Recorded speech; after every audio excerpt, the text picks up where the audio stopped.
ಬೇಗ ಬಂದವರು. ಈಗ ಸನ್ಮಾನ್ಯ ಸಭಾಧ್ಯಕ್ಷರೇ, ಮಾನ್ಯ ಅಧ್ಯಕ್ಷರೇ, ಒಂದು ನಿಮಿಷ. ಸನ್ಮಾನ್ಯ ಸಭಾಧ್ಯಕ್ಷರೇ, ತಾವು ಸಭಾಧ್ಯಕ್ಷರಾದ ಮೇಲೆ ಒಂದು ಹೊಸ ಪದ್ಧತಿ ಪ್ರಾರಂಭ ಆಯಿತು. ನಮ್ಮೆಲ್ಲರಿಗೂ ಕೂಡ ಒಂದು ಮೆಸೇಜ್ ಬರ್ತದೆ. ನಾಳೆ ಬೆಳಗ್ಗೆ 10 ಗಂಟೆಗೆ ಸದನ ಪ್ರಾರಂಭ ಆಗುತ್ತೆ. ತಾವೆಲ್ಲರೂ 9:15ಗೆ ಉಪಸ್ಥಿತರಿರಬೇಕೆಂದು ಸಭಾಧ್ಯಕ್ಷರಿಂದ ನಿರ್ದೇಶಿತರಾಗಿದ್ದೇನೆ ಅಂತ ನಮ್ಮ ಪ್ರತಿ ಸಲ ಮೆಸೇಜ್ ಬರುತ್ತೆ. ನಾವು 9:15 ಬಂದು ಈಗ 11 ಗಂಟೆ 10 ನಿಮಿಷ. ನಾವೇ ನಮ್ಮ ಟೈಮ್ಗೆ ಮರ್ಯಾದೆ ಕೊಡದೇ ಇದ್ರೆ ಇನ್ನು ರಾಜ್ಯ ಹೆಂಗ್ ಕೊಡುತ್ತೆ? ಓಕೆ, ಈಗ ಹೇಳಿದಿರಲ್ಲ, ಅಲ್ಲ ಅದು ಕೂತ್ರ ಹೇಳಿದಿರಲ್ಲ. ಅಲ್ಲಿ ಇವತ್ತು ಉತ್ತರ ಕೊಡಬೇಕಾದ ಒಬ್ರು ಸಚಿವರಿಲ್ಲ.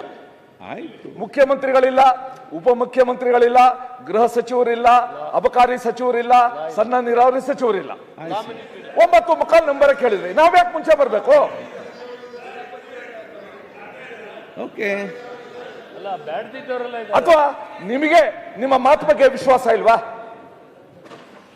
ನಮಗೆ ಡೈರೆಕ್ಷನ್ ಕೊಟ್ಟು ನಾವು ಇಲ್ಲಿ ಬಂದು 9:15 ಏನ್ ಸಾಧಿಸುದು? ಮಾನ್ಯ ಅಧ್ಯಕ್ಷರೇ, ಏನಂತಂದ್ರೆ ನಿಮ್ಗೆ ಎಲ್ಲ ಗೊತ್ತಿದ್ದು, ಈಗ ಅಲ್ಲಿ ನಿಂತು ಕೇಳಿದ್ರೆ ಆಗ್ತದೆ. ಈಗ ಅಧ್ಯಕ್ಷರೇ, ಅಲ್ಲ ನಂಗೆ ಏನ್ ಗೊತ್ತಾ ಸಭಾಧ್ಯಕ್ಷರೇ, ಗೊತ್ತಿದೆ.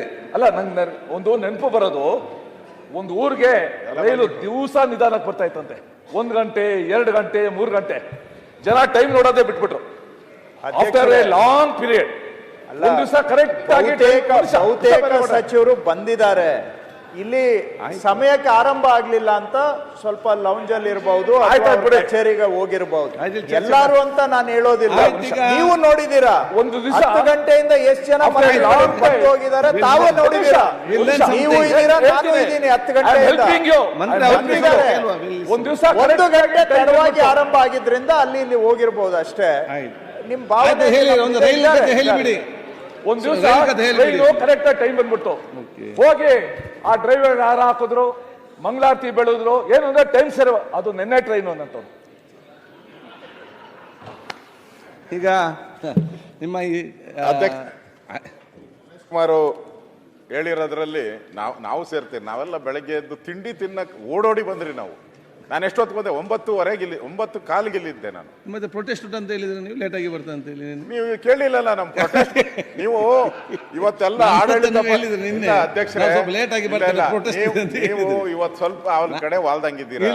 ಇಲ್ಲ ನೋಡಿ, ನಮ್ಮನ್ನ ಪ್ರೊಟೆಸ್ಟ್ ಹೋಗಕ್ಕೂ ಬಿಡ್ತಾ ಇಲ್ಲ, ಇಲ್ಲಿ ನಿಲುವಳಿ ಮಣ್ಣೆ ಮಾಡಕ್ಕೂ ಬಿಡ್ತಾ ಇಲ್ಲ. ಆ ಪರಿಸ್ಥಿತಿಗೆ ತಂದ್ಬಿಟ್ಟಿದ್ದೀರ ನಾವು. ಇವತ್ತು ಮುಗಿಸ್ಕೊಂಡು ಬರೆಯರ್ ನಾವು. ಈಗ ಇಲ್ಲಿ ನಿಲುವಳಿ ಪ್ರೊಟೆಸ್ಟು ಎರಡನ್ನೂ ಒಂಥರ ಮಧ್ಯೆ ಸಿಕ್ಕಾಕ್ಸ್ಬಿಟ್ಟಿದ್ದಾರೆ. ಈಗ ಒಂದು ತಮ್ಮ ಸಲಹೆ ಸೂಚನೆ ಇದ್ದಲ್ಲಿ ನಾನು ಸ್ವೀಕರಿಸ್ತೇನೆ ಸಕಾರಾತ್ಮಕವಾಗಿ. ನಾವು ಇವತ್ತು ಬೆಳಿಗ್ಗೆ 10 ಗಂಟೆಗೆ ಅದನ್ನು ನಿಗದಿಪಡಿಸುವುದು ಹೌದು. ಅದ್ರ ಜೊತೆ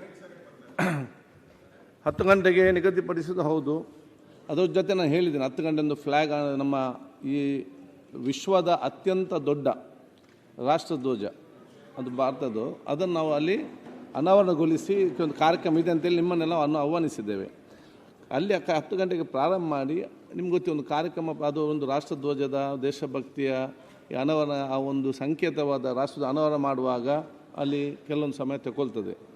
ಸೊ ಅಲ್ಲಿ ಅದು ಮುಗಿಸಿ ಇಲ್ಲಿ ಬರುವಾಗ ತಡವಿತಲ್ಲದೆ ಬೇರೆ ಎಲ್ಲಿಯೂ ಕೂಡ ನಾವು ಅದನ್ನು ನಿಮ್ಮ ವರ್ಣರಂಜಿತವಾದಂತ ಆಯ್ತು. ಇನ್ನು ಮುಂದಕ್ಕೆ ನಿಮ್ಮ ಪರಿಗಣಿಸಿ. ಮುಂದಕ್ಕಿದ್ರ ಕಾರ್ಯಕ್ರಮ ಇಡಬೇಡಿ ನೀವು, ದಯಮಾಡಿ. ಅದನ್ನು ಪ್ರತಿದಿನ ಒಂದೊಂದು ಕಾರ್ಯಕ್ರಮ ಇಡಬೇಡಿ. ನಿಮ್ಮ ವರ್ಣರಂಜಿತ ವ್ಯಕ್ತಿತ್ವ ನಮಗೆ ಗೊತ್ತಿದೆ. ಅದನ್ನು ಕೂಡ ಸಲಹೆ ತಗೊಳ್ತೇನೆ.